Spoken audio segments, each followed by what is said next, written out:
Électrochoc, le podcast des électrons libres.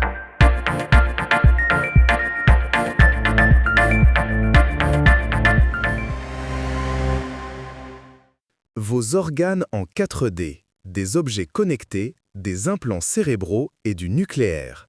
Aujourd'hui, pour ce deuxième numéro d'Électroscope, nous allons explorer des avancées qui pourraient bien changer notre quotidien, de la médecine à l'industrie. Bonjour Céreste. Bonjour Max. Et on commence très fort avec une innovation qui nous vient de France et qui touche à l'imagerie médicale. Imagine une échographie capable de voir un organe entier, non pas en 2D, mais en 4D. En 4D, c'est-à-dire en 3D, mais avec la dimension du temps en plus. C'est ça qui est fou. On ne regarde plus une simple coupe, une image fixe, mais on voit l'organe vivre et respirer en temps réel. Exactement. Des chercheurs de l'INSERM, de l'ESPI et du CNRS ont mis au point une sonde à ultrasons multilentilles. Concrètement, on la pose sur la peau et en une seconde, elle filme tout le réseau sanguin de l'organe. On peut suivre le flux du sang dans les plus petits vaisseaux, comme si on regardait un petit film en relief. C'est une fenêtre ouverte sur la microcirculation, quelque chose qui était jusqu'ici très difficile à observer à cette échelle. Ça va permettre de mieux comprendre comment fonctionne notre système circulatoire et surtout de diagnostiquer beaucoup plus facilement des maladies liées à une mauvaise irrigation sanguine. Et ce que je trouve génial, c'est que ce n'est pas un énorme appareil confiné dans une salle d'imagerie spécialisée. L'outil final est pensé pour être portable, un peu comme une tablette. L'idée, c'est de l'amener au lit du patient pour une décision médicale rapide et précise. On fusionne la précision d'un outil de recherche de pointe avec la simplicité d'une échographie classique. C'est un vrai changement de paradigme. On passe d'une image statique à une vision dynamique et complète. Allez, on quitte le corps humain pour la route. Parlons un peu des voitures autonomes et d'un de leurs composants clés, le lidar. Ah oui, le fameux laser qui voit en 3D. C'est ce qui permet à une voiture de cartographier son environnement avec une précision millimétrique, de mesurer les distances et de voir ce que les caméras peinent à capter la nuit ou par mauvais temps. Le problème, c'est que jusqu'à présent, ça coûtait une fortune. On parlait de plusieurs milliers, voire 10 000 $ l'unité. C'était réservé aux véhicules haut de gamme ou aux flottes de test. Et c'est là que tout change. Une start-up Eisai Technology vient d'annoncer une nouvelle génération de lidar à moins de 200 $.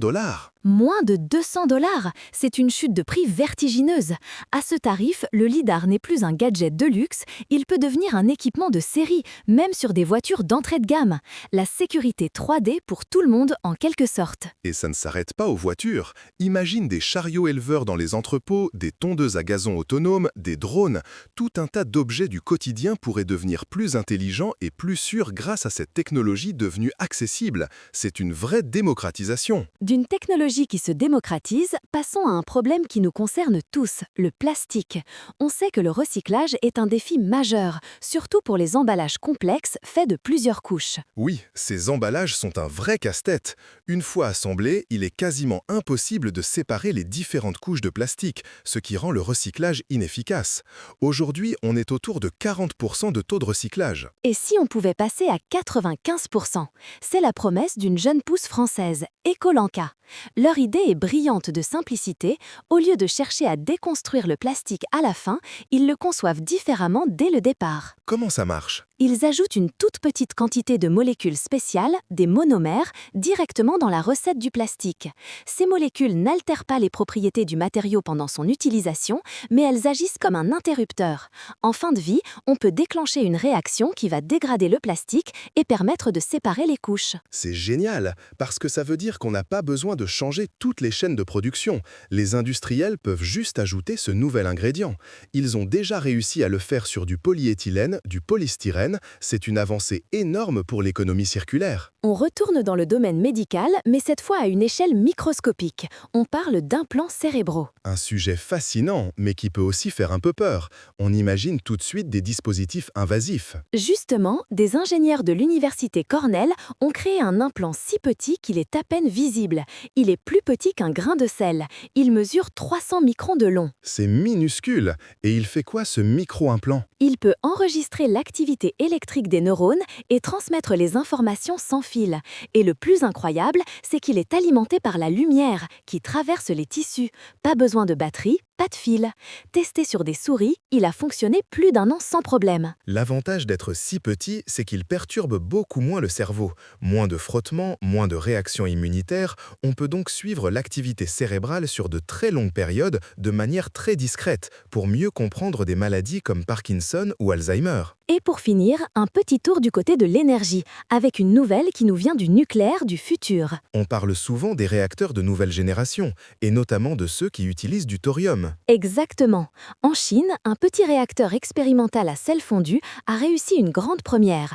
Il a transformé du thorium, qui est un matériau abondant mais non fissile, en uranium-233, qui lui est un combustible nucléaire. En clair, il a créé son propre carburant à partir d'une ressource beaucoup plus répandue que l'uranium classique. C'est un peu le rêve de l'énergie nucléaire durable. C'est ça.